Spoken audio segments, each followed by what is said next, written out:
Gives me great pleasure to introduce Professor Jarrod Haar from that other Auckland University, who is going to talk to us around his work in relation to business and work.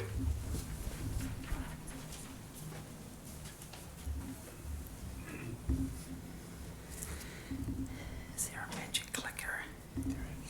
Sweet. Just go forward. And that's your next slide. Yeah, thank you.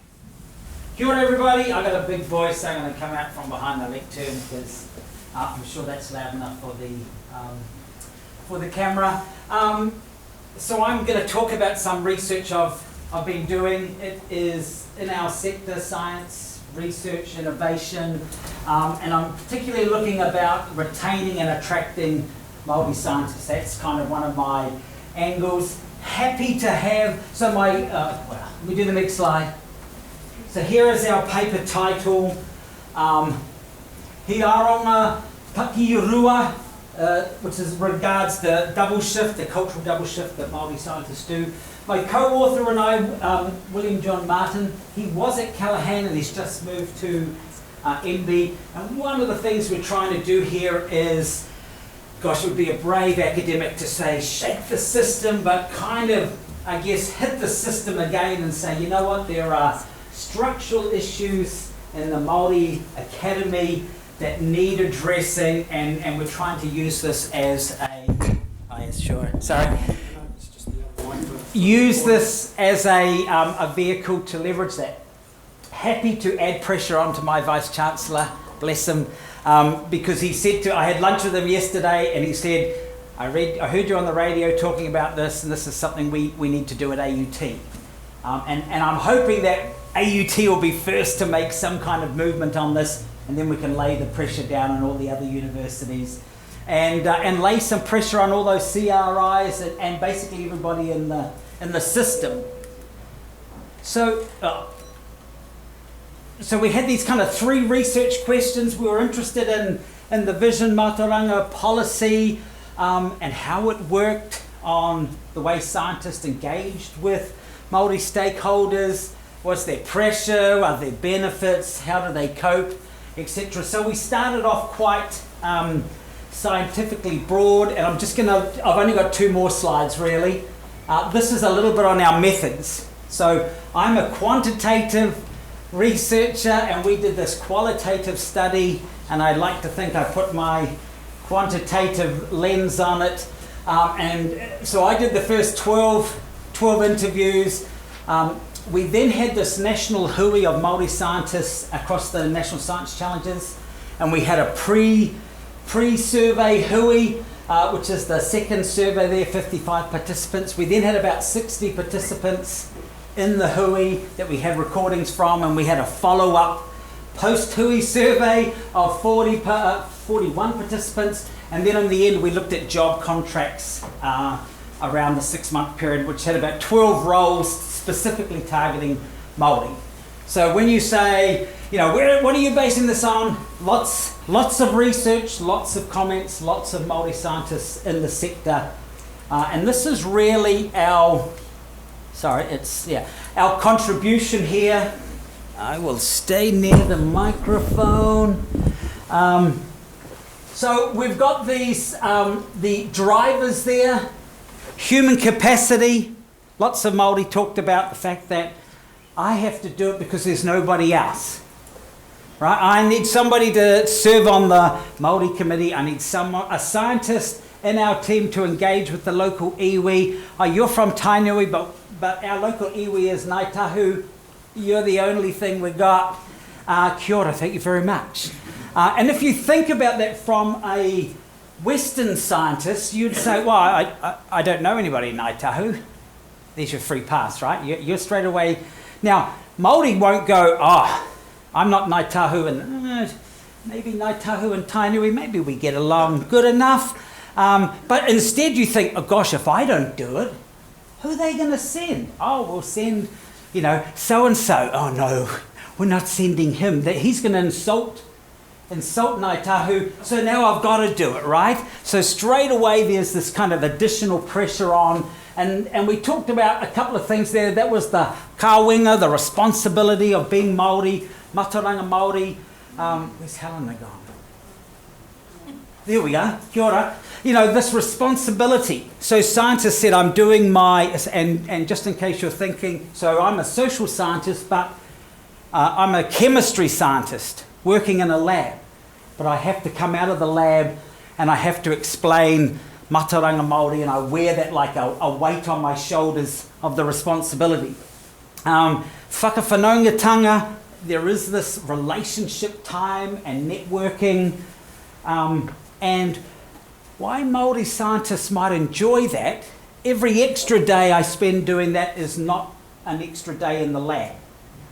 And my point from an HR professor is, what gets me promoted is the academic articles I produced in the lab. But I'm not in the lab because I'm out playing cultural guide, for example. So those are some of the pressures there, and it came down to this taumaha, the workload, and then our Aronga Takirua, the double cultural shift. And this was kind of, the Māori scientists talked about wearing two hats.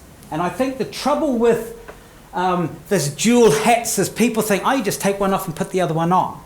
But I want you as scientists or whānau, and some of you will go like, oh, that is my whānau's work experience, is that this comes at a cost. And here is the umanga takawere, the career disruptions, career dissatisfaction, turnover. I want to leave. Stats New Zealand, if we lined up 16 Māori with a PhD, 15 will be Pākehā, 1 is Māori. If the Māori goes, I'm overworked and I'm quitting, there is not the new fresh face to come in. If you see the statistics, I think we're talking about 5%. 16.5% by population, 5% in the academy. So we've got issues here, and in my conversation with my Vice-Chancellor, I was saying, putting on my management hat here, my HR hat, resource dependence theory. It's a rare resource that is demanded by the science sector, right? Vision Mātauranga. So Māori must be higher paid and have advantageous work issues, workload, but they don't at all. There's lots of talk about, I'm on 3.1 positions, I'm on a temporary contract, soft money, all these kind of things, which guess what? When it comes to retaining scientists, Māori scientists, is not advantageous. Let's just do the last one there. Hauora, the well-being, job burnout. These Māori scientists talk very openly about being burnt out. Ironically, I was talking about that yesterday. So that was in the news, not on the Māori scientists, just in every worker, and everybody was interested. The week before, they were kind of interested in the dual cultural role, but perhaps less about the burnout. And I'm just signalling that since we're here. Uncle, I'm thinking about going to university and doing chemistry. You're a chemist. What's it like? Well, Uncle's overworked.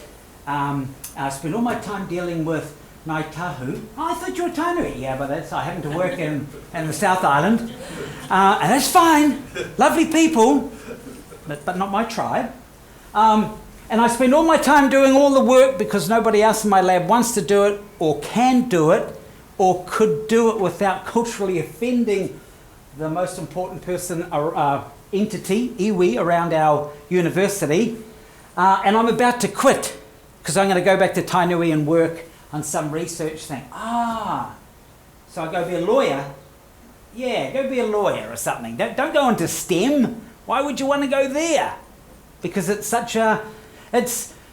So to me, it's this, while it is this dual workload, it's this double-edged sword, right? On one hand, it's the beautiful thing. I get to do research, I get to engage with Māori. I have a distinguished professor after me, and I better make sure I'm finishing off. But on the other hand, it comes at a cost. So, especially, we've got to raise attention to the workload issues of Māori scientists, if we want to grow this academy. And let's be honest, 5% Māori in the system is not enough. And I think we understand that. This, we are hoping, at least shines a light on part of the reason why those numbers aren't growing exponentially. Definitely likely to extend to Pacifica. So talofa for our Pacific brothers and sisters. Size roles accordingly. We have this generic 40-40-20, teaching, research, service. And my argument to the Vice-Chancellor was perhaps that service should be a community role. And if I want to spend 22 and 23 working in Māori communities, there's no university work because I'm doing the university's business, right? I'm the representative. And here's one for all of you. Mentorship and support from Māori colleagues and from non-Māori colleagues. If you see your colleague working hard, go, Jarrod, are you trying to get back in the lab? I would love to get back in the lab. Let me work something for the second half of the year. I'll do my best to support you because I want you to succeed, right? We want people to be successful, have careers, because then when whakawhanaungatanga, when I'm networking with all my whānau, I say how great it is to work in my career. It is good in my career and good in my organisation, AUT, and I appreciate their support and my partner's support for the last 8 years since I've been a professor. She thinks being a professor means you work from 5 a.m. to 8 a.m. and if I can stop after dinner, she's like, woohoo, amazing. But I do love my work.